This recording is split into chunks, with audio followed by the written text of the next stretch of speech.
सासवड जेजुरी रस्त्यावरती वारकऱ्यांच्या संपूर्ण या ज्या दिंड्या जातात त्याबद्दल एक अतिशय दुर्दैवी आणि भयंकर धक्कादायक घटना घडलेली आहे आणि ते म्हणजे जेजुरीच्या जवळ एक ट्रकने जो ताराई महाराज भुयेकर यांच्या दिंडीतला ट्रक MH43E4908 हा जेजुरीकडे जात असताना सांगलीच्या कसबे डिग्रस दिंडीतील 7 महिलांना जोराची धडक त्या ट्रकने दिलेली आहे आणि त्याच्यामध्ये नंदा पवार, माधवी सलगरे आणि राजश्री भोसले या सांगली मिरजमधल्या महिला मृत्युमुखी पडलेल्या आहेत आणि 4 महिलांना शासकीय रुग्णालय इथे दाखल केलेलं आहे आणि याच्यामधला वाहन चालक जो आहे त्याला अटक केलेली आहे। या संदर्भामध्ये मी अतिशय दुःख आणि खेद आणि वेदना व्यक्त करते। खरं तर वारकऱ्यांच्या सुरक्षेचा प्रश्न गेली 20 वर्ष विधान परिषदेच्या अनेक अधिवेशनामध्ये बोलला गेलेला आहे। त्याच्या आधाराने पोलीस आणि वारकरी यांच्यासाठी अनेक सूचना वारंवार सरकारने जाहीर केलेल्या आहेत।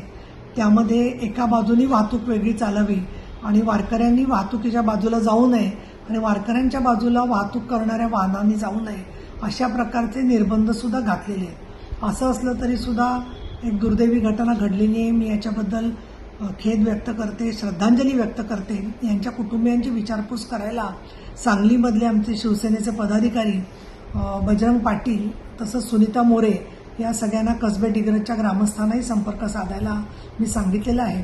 पुणे ग्रामीण पोलिसांशी माझं बोलणं झालेलं आहे, परंतु ज्या वारकऱ्यांच्या सुरक्षिततेसाठीच्या सूचना होत्या त्याचं पालन हे पोलिसांच्याच बरोबर वारकऱ्यांच्या मधले जनता जी आहे त्यांच्याकडून सुद्धा होणं खूप गरजेचं मला वाटतंय। या ज्या महिला भगिनी भक्तिभावाने चाललेल्या होत्या त्यांचा शेवटचा दिवस हा ठरावा याचा मला खेद वाटतो, पण त्याचबरोबर अजून एका गोष्टीचा खेद वाटतो म्हणजे दिवे घाटामधून जात असताना वारकऱ्यांना प्रचंड त्रास झालेला आहे।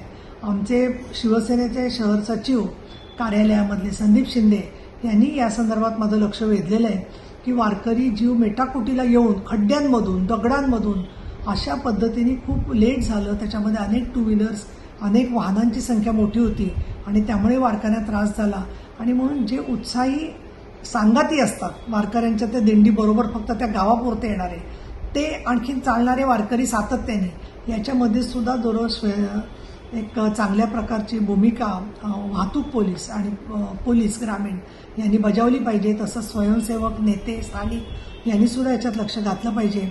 आमचे नेते आणि उपमुख्यमंत्री एकनाथजी शिंदे यांनी श्रद्धांजली व्यक्त केलेली आहे। देवेंद्रजी फडणवीस, सुनेत्रा पवार यांनी या विषयाची गांभीर्याने दखल घेतलेली आहे आणि 5 लाख रुपये प्रत्येक घरटी दिले जाणार आहेत।